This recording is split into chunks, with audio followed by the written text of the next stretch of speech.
Good morning to all. முன்னு கிளாஸில் நம்ம பார்த்தோம் பொட்டன்சியோமீட்டர் அப்படின்னா என்னன்னு சொல்லி. பொட்டன்சியோமீட்டர் அப்படிங்கிறது அது ஒரு இன்ஸ்ட்ருமெண்ட்டு, அது பொட்டன்ஷியல் டிஃப்ரெண்ட் மெஷர்மெண்ட் பண்ணுறதுக்கு யூஸ் ஆகுது அப்படிங்கிற மாதிரி முன்ன கிளாஸில் நம்ம பார்த்தோம். சரியா? இப்போ நம்ம பார்க்கக்கூடிய topic electric current. Electric current. சரி, இப்போ எலக்ட்ரிக் கரண்ட் அப்படின்னா என்னன்னு சொல்லி நம்ம இப்போ பார்க்க போகிறோம். எலக்ட்ரிக் கரண்ட் அப்படின்னா என்னென்னா, அதாவது the rate of flow of charges passing through the given area in particular interval time is called electric current அப்படின்னு நம்ம சொல்லுவோம். சரியா? அதை தான் நம்ம இப்போ பார்க்க போகிறோம்.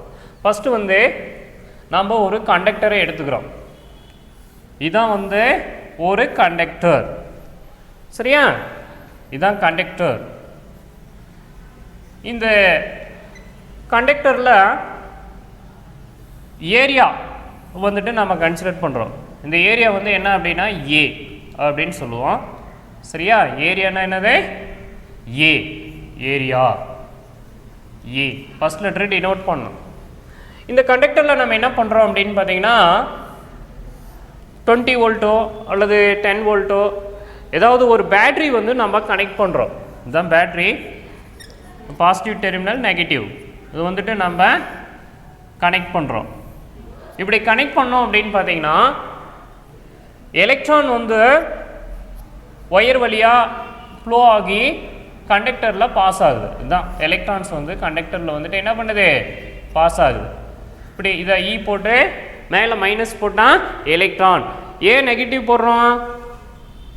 எலக்ட்ரானுக்கு என்ன சார்ஜஸ் இருக்குது? நெகட்டிவ் சார்ஜஸ் இருக்குது. சரியா? புரோட்டானுக்கு பாசிட்டிவ் சார்ஜஸ் இருக்குது, நியூட்ரானுக்கு சார்ஜஸ் இல்லை அப்படிங்கிறது நமக்கு தெரியும். இப்படி எலக்ட்ரான் ஃப்ளோ ஆகும்போது ஆப்போசிட் டைரெக்ஷனில் என்ன உருவாகும் அப்படின்னு பார்த்தீங்கன்னா கரண்ட் உருவாகும். சரியா? ஆப்போசிட் டைரெக்ஷனில் என்ன உருவாகும்? கரண்ட் ப்ரொடியூஸ் ஆகும். அதான் என்ன சொல்லுவாங்கன்னா opposite directions of electron is called current அப்படின்னு நம்ம சொல்லலாம். சரியா? அல்லது இப்போ ஒரு செகண்டுக்கு இந்த கிராஸ் செக்ஷனல் ஏரியாவில் எவ்வளோ எலக்ட்ரான்ஸ் ஃப்ளோ ஆகுது அப்படிங்கிறதே நம்ம என்ன சொல்லலாம்? அதாவது கரண்ட் அப்படின்னு நம்ம சொல்லலாம். இந்த எலக்ட்ரான்ஸ் எல்லாம் என்ன பண்ணுறோம் அப்படின்னு பார்த்தீங்கன்னா, அதாவது அந்த ஹோல்ஸில் போய் இன்செக்ட் ஆகும். அதாவது அவுட்டர் ஆர்பிட்டரில் இருக்கக்கூடிய அந்த ஹோல்ஸில் போய் என்ன பண்ணோம்? எலக்ட்ரான்ஸ் போய் இன்செக்ட் ஆகும். அதாவது என்ன சொல்லுவாங்கன்னா வேலன்ஸ் பேண்ட், கண்டக்ஷன்ஸ் பேண்ட் அப்படின்னு சொல்லுவாங்க. இது பார்த்தீங்க அப்படின்னா வேலன்ஸ் பேண்டு, அவுட்டர் ஆர்பிட்டரில் இருக்கக்கூடிய எலக்ட்ரான்ஸ் எல்லாம் நிறைய ஆர்பிட் சேர்ந்து அது வேலன்ஸ் பேண்ட் அப்படின்னு நாம் சொல்லுவோம். லாஸ்ட்டு கடைசியாக இருக்கக்கூடிய எம்டி ஆர்பிட் இது கண்டக்ஷன்ஸ் பேண்ட் அப்படின்னு சொல்லுவோம். கண்டக்ஷன்ஸ் பேண்ட் எலக்ட்ரான்ஸ் இங்கிருந்து இங்கே மூவ் ஆகும். அப்படி மூவ் ஆகும்போது தான் கரண்ட் ப்ரொடியூஸ் ஆகும். Opposite directions of electron is called current அப்படின்னு நாம் சொல்லுவோம். ஓகே, சரி. இப்போது டோட்டல் சார்ஜஸ் நம்ம Q அப்படின்னு நம்ம எடுத்துக்கிறோம். டைம் T அப்படின்னு நம்ம எடுத்துக்கிறோம். இப்போ டோட்டல் சார்ஜஸ் இந்த பேட்டரியில் இருக்கக்கூடிய total charges small interval time T டைமில் கிராஸ் செக்ஷன்ஸ் ஏரியாவை பாஸ் பண்ணுது அப்படின்னு பார்த்தீங்கன்னா டோட்டல் சார்ஜஸ்ஸு. அப்போ கரண்ட் எப்படி இருக்கும்? I is equal to Q by T. I is equal to Q by T. If Q is total charges passing through the cross sectional area of conductor in time T, current I is defined as I is equal to Q by T. சரியா? இந்த current பார்த்தீங்க அப்படின்னா ஒரு scalar quantity அப்படின்னு நம்ம சொல்லுவோம். Current scalar quantity. ஏன் sir scalar quantity அப்படின்னு நம்ம சொல்கிறோம் அப்படின்னு பார்த்தீங்கன்னா எதனால நம்ம அப்படி சொல்கிறோம் அப்படின்னு போகிறோங்க. அதாவது இதுக்கு டைரெக்ஷன்ஸ் கிடையாது. No directions and only magnitude மட்டும்தான் இருக்குது. அதனால தான் ஸ்கேலார் குவான்டிட்டி அப்படின்னு நாம் சொல்கிறோம் கரண்ட்டு. சரியா? ஏன்னா சார்ஜ் நம்ம ஸ்கேலார் குவான்டிட்டி அப்படின்னு சொல்லும்போது சார்ஜஸ்னுடைய ஆப்போசிட் டைரெக்ஷன் தானே கரண்ட்டு. அதனால் நம்ம கரண்ட்டை என்ன சொல்லுவோம்? ஸ்கேலார் குவான்டிட்டி அப்படின்னு நாம் சொல்லுவோம். சரியா? Current scalar quantity. இதனுடைய யூனிட் என்ன அப்படின்னு சொல்லி பார்த்தீங்கன்னா ஆம்பியர். யூனிட் வந்துட்டு என்னது ஆம்பியர் அப்படின்னு நாம் சொல்லுவோம். சரியா? இப்போ யூனிட் இருக்குது, அது என்ன அப்படின்னு சொல்லி நம்ம இப்போ பார்க்கலாம். பாருங்கள் என்ன இருக்குது அப்படின்னு பார்த்தீங்கன்னா யூனிட்டு, அதாவது சார்ஜஸ்க்கு என்ன யூனிட்டு, இந்த ஃபார்முலா வச்சு தான் நம்ம யூனிட் டெரிவ் பண்ணோம்.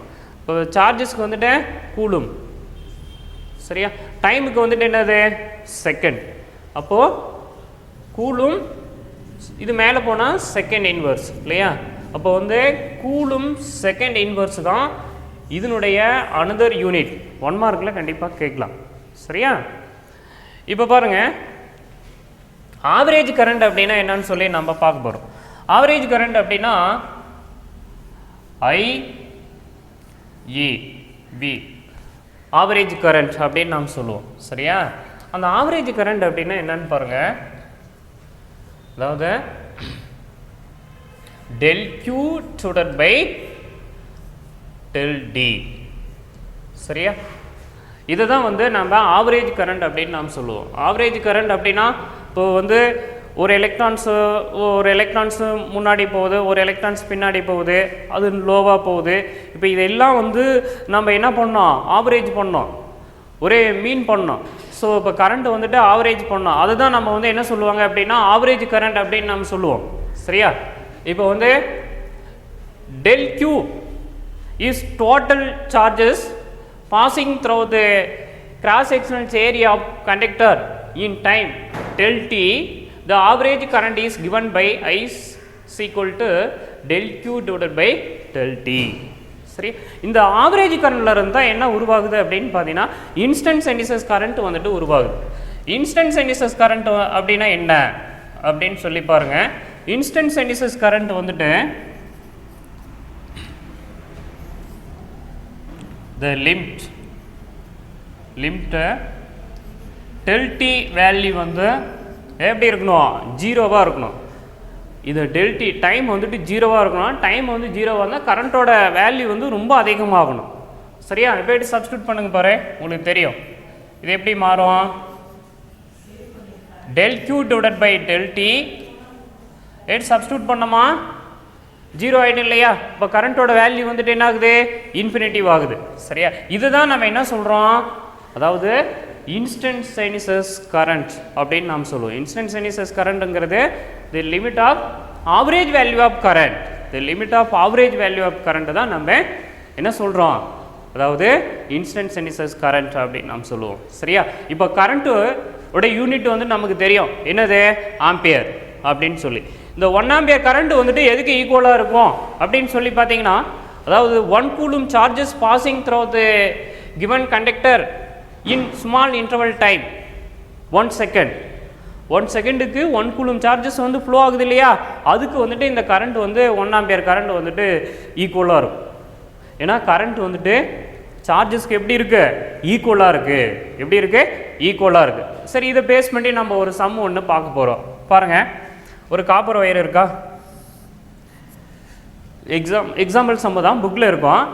இப்போ ஒரு காப்பர் ஒயர் இருக்குது, இதை பேஸ் பண்ணி ஒரு கரண்ட்டை பேஸ் பண்ணி நம்ம வந்து ஒரு சம் ஒன்று பார்க்க போகிறோம். அது என்ன அப்படின்னு சொல்லி பாருங்கள். ஒரு காப்பர் ஒயர் இருக்குது, அதில் வந்து 1 மினிட்ஸில்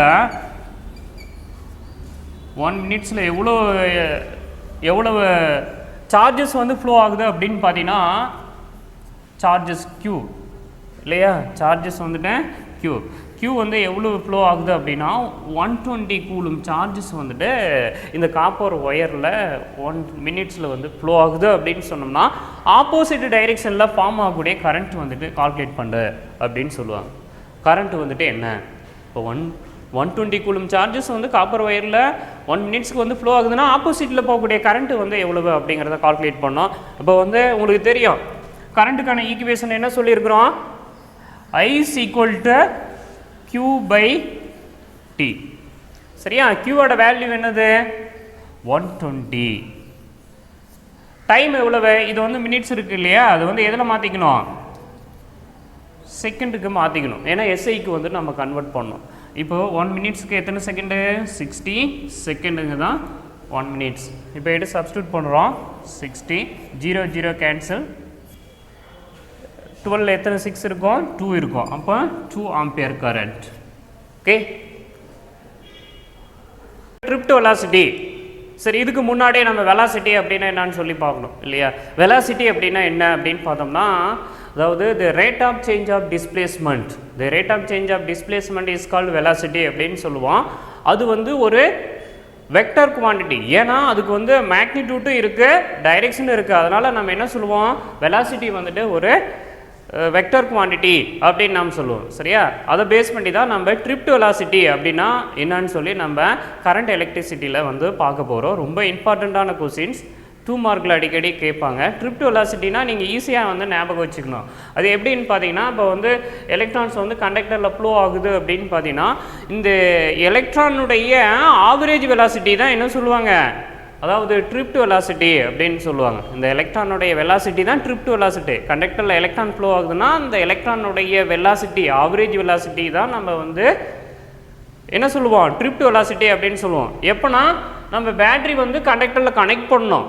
கனெக்ட் பண்ணும்போது தான் என்ன ஆகும், இதில் வந்து எலக்ட்ரிக் ஃபீல்டு வந்துட்டு ஃபார்ம் ஆகும். எலக்ட்ரிக் ஃபீல்டு அப்படின்னா என்னது, அதாவது ஃபோர்ஸ் எக்ஸ்பீரியன்ஸ் பை சார்ஜ். இந்த எலக்ட்ரான் சார்ஜஸ் வந்துட்டு ப்ரொடியூஸ் பண்ணக்கூடிய ஃபோர்ஸ். ஏன்னா ஃபோர்ஸால் தானே எலக்ட்ரான் வந்துட்டு மூவ் ஆகுது. அந்த எலக்ட்ரானால் ப்ரொடியூஸ் ஆகக்கூடிய அந்த ஃபோர்ஸை தான் நம்ம என்ன சொல்லுவோம், அதாவது எலக்ட்ரிக் ஃபீல்டு அப்படின்னு நாம் சொல்லுவோம். கண்டிப்பாக இதை சுற்றி வந்து என்ன ஆகும், கண்டக்டர் சுற்றி ஃபீல்டு வந்துட்டு ஃபார்ம் ஆகும். அதை வந்து இ அப்படின்னு சொல்லி டினோட் பண்ணுவோம். ஏன்னா இதுக்கு வந்து டைரெக்ஷன்ஸ் வந்துட்டு இருக்குது. எலக்ட்ரிக் ஃபீல்டுங்கிறது வெக்டர் குவான்டிட்டி இல்லையா? ஃபோர்ஸ் தான் நம்ம எலக்ட்ரிக் ஃபீல்டு அப்படின்னு சொல்லுவோம். ஃபோர்ஸ்னாவே டைரெக்ஷன் இருக்குது, அந்த மேக்னிடியூட் இருக்குது. அதனால் நம்ம வெக்டர் குவான்டிட்டி அப்படின்னு நாம் சொல்லுவோம். சரியா? இது ரொம்ப ரொம்ப இம்பார்ட்டன்ட். அதாவது drift velocity is the average velocity. Drift velocity is the average velocity. Average velocity. சரியா?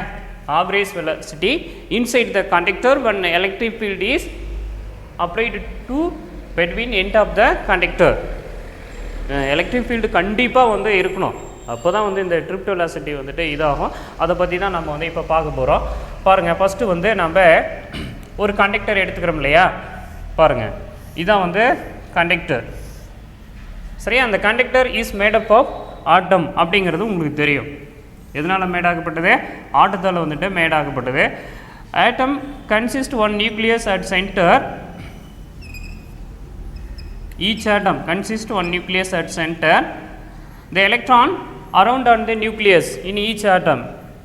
Electrons வந்துட்டு நியூக்ளியஸ் சுற்றி என்ன பண்ணுறோம், ரிவால்வ் ஆகும். இப்படி எலக்ட்ரான்ஸ் வந்துட்டு ரிவால்வ் ஆகிட்டு இருக்கும் ரேண்டம் டைரெக்ஷனில். சரியா? பாருங்கள், இது இப்படி இருக்குது. இந்த எலக்ட்ரான்ஸ் இப்படி போகுது, இது கீழே வருது. இப்போ லாஸ்ட் ஆர்பிட்டலில் இருக்கக்கூடிய அந்த வேலன்ஸ் எலக்ட்ரான்ஸ் வந்து என்ன பண்ணுது, மூவ் ஆகிட்டு வருது. ஆர்பிட்டலில் வந்து மூவ் ஆகிக்கிட்டே வருது. இது இப்படி இருக்குது, இது இப்படி இருக்குது, இது இப்படி இருக்குது. சரியா? டைரெக்ஷன் போட்டு காமிக்கிறேன் பாருங்கள். இப்போ வந்து ரேண்டம் டைரெக்ஷனில் கண்டக்டரில் வந்து பார்த்திங்க அப்படின்னா எலக்ட்ரான்ஸ் வந்து மூவ் ஆகிட்டு இருக்குது. அதாவது சார்ஜ் கேரியர், அதுதான் நம்ம வந்து ஃப்ரீ எலக்ட்ரான் அப்படின்னு சொல்லுவோம். அந்த ஃப்ரீ எலக்ட்ரான்ஸ் வந்து பார்த்திங்கன்னா ரேண்டம் டைரெக்ஷனில் கண்டக்டரில் வந்துட்டு மூவ் ஆகிக்கிட்டே இருக்கும். இப்போ இதுக்கு என்ன பண்ணுறோம் அப்படின்னா, இந்த கண்டக்டருக்கு இங்கே பாருங்கள், பேட்ரி வந்துட்டு கனெக்ட் பண்ணுறேன். பேட்ரி வந்துட்டு கனெக்ட் பண்ணும்போது என்ன ஆகுது, எலக்ட்ரிக் ஃபீல்டு வந்துட்டு இந்த கண்டக்டரில் வந்து ஃபார்ம் ஆகுது. எலக்ட்ரிக் ஃபீல்டு வந்துட்டு ஃபார்ம் ஆகுது. அப்போ எலக்ட்ரிக் ஃபீல்டு வந்துட்டு ஃபார்ம் ஆகும்போது இந்த எலக்ட்ரான்ஸ் எல்லாமே வந்து இப்படி ரேண்டம் டைரெக்ஷனில் இருக்கக்கூடியது எல்லாமே ஸ்ட்ரைட்டாக வந்துட்டு மூவ் ஆக ஆரம்பிக்கும். ஒவ்வொன்றும் வந்து நேராக போக ஆரம்பிக்கும். அப்போ நேராக வந்து மூவ் ஆகும்போது எதை நோக்கி மூவ் ஆகுது, பாசிட்டிவ் நோக்கி மூவ் ஆகுது. இப்போ பாசிட்டிவ் அயானோட இந்த எலக்ட்ரான்ஸ் வந்து என்ன பண்ணுறோம், கொலிட் ஆகும்.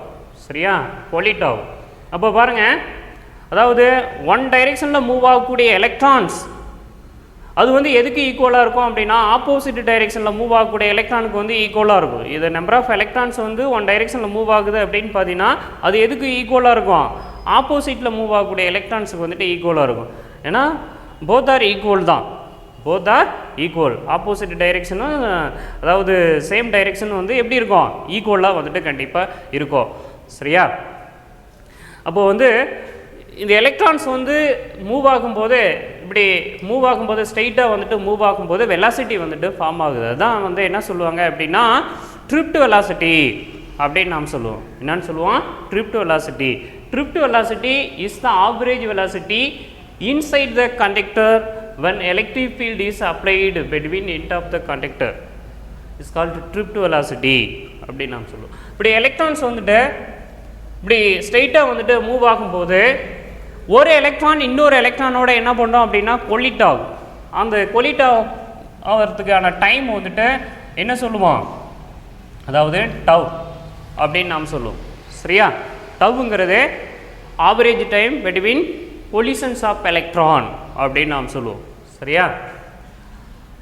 வெலாசிட்டி, ட்ரிப்ட் வெலாசிட்டி vd, ஏன்னா வெக்டர் இருக்கிறதுனால நம்ம வந்து வெலாசிட்டி வெக்டர் இல்லையா, அதனால வெக்டர் போட்டுக்கலாம்.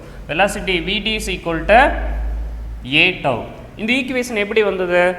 டவுங்கிறது நம்ம என்ன சொல்கிறோம்? டைம் அப்படின்னு நாம் சொல்கிறோம். ஆக்சிலரேஷன் அப்படிங்கிறது the rate of change of velocity is called accelerations. அதான் வந்துட்டு நம்ம ஏ அப்படின்னு டினோட் பண்ணுறோம். இதுவும் வந்து பார்த்திங்கன்னா வெக்டர் குவான்டிட்டி தான். ஸோ இந்த ஈக்குவேஷன் எப்படி வந்தது அப்படின்னு சொல்லி பார்த்தீங்கன்னா, நார்மல் ஆக்சிலரேஷன்ஸ் ஃபார்முலா என்னன்னு தெரியுமா? இப்போ ஏஸ் ஈக்குவல் டு என்னது? பி பை டி இல்லையா? இப்போ கிராஸ் மல்டிப்ளை பண்ணோமா ஏடிஸ் ஈக்குவல் டு பி. அதை பேஸ் பண்ணி தான் இந்த ஈக்குவேஷன் வந்திருக்கு. இப்போ டீக்கு பதிலாக என்ன போடுறோம்? டவ் வந்துட்டு நம்ம போடுறோம் இல்லையா? ஏ அப்படியே வந்துடுது. வி வந்து இங்கே விடி ட்ரிப்ட் வெலாசிட்டி அப்படின்னு அர்த்தம். இது வந்து ஈக்குவேஷன் 1 அப்படின்னு சொல்லி நம்ம வச்சுக்கிறோம். சரியா? அடுத்தது ரெண்டாவது ஈக்குவேஷன். இது ஏவோட வேல்யூ எப்படி கண்டுபிடிச்சி நம்ம சப்ஸ்டியூட் பண்ணுறது அப்படின்னு பாருங்கள். இப்போ ரெண்டாவது ஈக்குவேஷன் நியூட்டன் செகண்ட் லா உங்களுக்கு தெரியும். நியூட்டன் செகண்ட் லா என்ன அப்படின்னு சொல்லி பார்த்தோம்னா எஃப் ஈக்குவல் டு எம்ஏ இல்லையா? சரியா? அப்போ வந்து பார்த்தீங்கன்னா இது ஆக்சிலரேஷன் ஃபோர்ஸ்லாம் வெக்டர் குவான்டிட்டி, எம் வந்து மாஸ், எலக்ட்ரானுடைய மாஸ். இந்த எலக்ட்ரானுடைய மாஸ் அது வந்து பார்த்தீங்க அப்படின்னா என்னது? Scalar quantity. ஏ அப்படின்னு பார்த்தீங்கன்னா அதுக்கு வந்து டைரெக்ஷன்ஸ் வந்துட்டு கிடையாது. மாஸ்லாம் வந்துட்டு ஃபண்டமெண்டல் குவான்டிட்டி, ஸ்கேலார் குவான்டிட்டி அப்படின்னு சொல்லுவான். இதெல்லாம் 1 மார்க்கில் அடிக்கடி கேட்பாங்க. இப்போது எலக்ட்ரிக் ஃபீல்டுனா நமக்கு தெரியும். Force experience by charges, electron charges minus போட்டுக்கிறோம். எலக்ட்ரானுக்கு வந்து சார்ஜஸ் மைனஸுங்கிறதுனால நம்ம மைனஸ் போட்டுக்கிறோம்.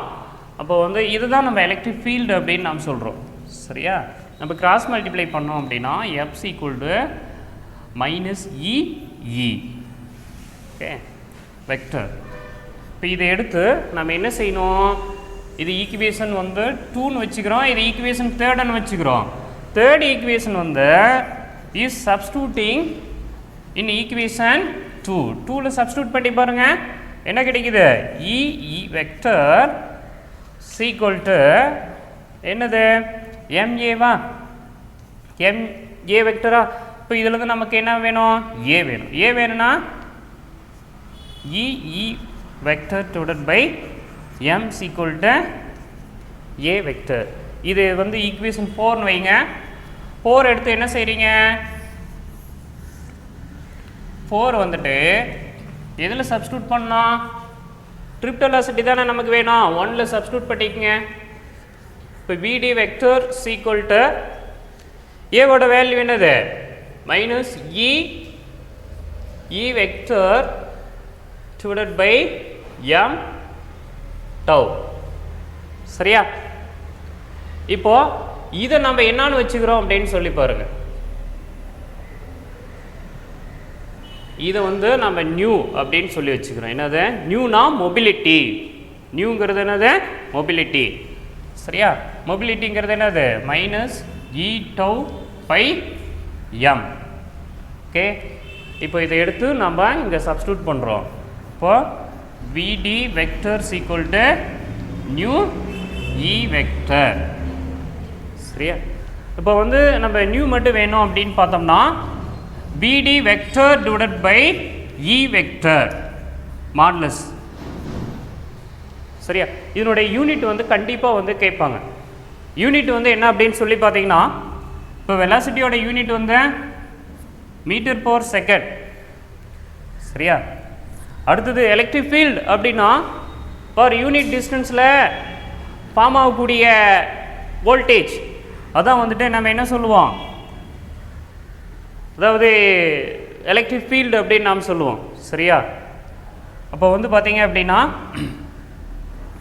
டிஸ்டன்ஸோட இது வந்து என்னது யூனிட் வந்து பார்த்தீங்கன்னா டிஸ்டன்ஸுக்கு வந்துட்டு மீட்ரு.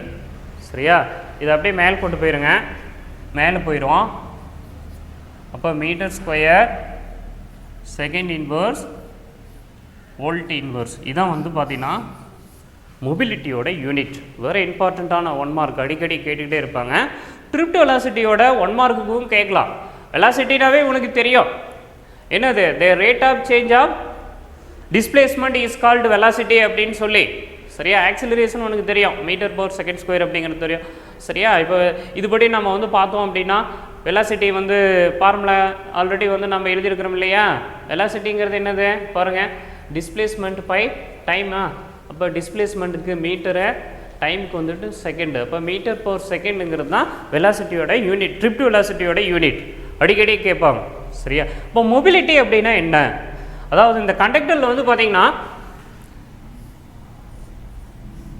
கண்டக்டர் இருக்குது அப்படின்னா, அதாவது இந்த கண்டக்டரில் ஃபார்ம் ஆகக்கூடிய ட்ரிப்ட் வெலாசிட்டி ஃபார் யூனிட் ஃபீல்டில், ஃபார் யூனிட் எலக்ட்ரிக் ஃபீல்டில் ஃபார்ம் ஆகக்கூடிய ட்ரிப்ட் வெலாசிட்டி தான் நம்ம மொபிலிட்டி அப்படின்னு சொல்லுவோம். Mobility is defined drift velocity produced for 1 unit electric field.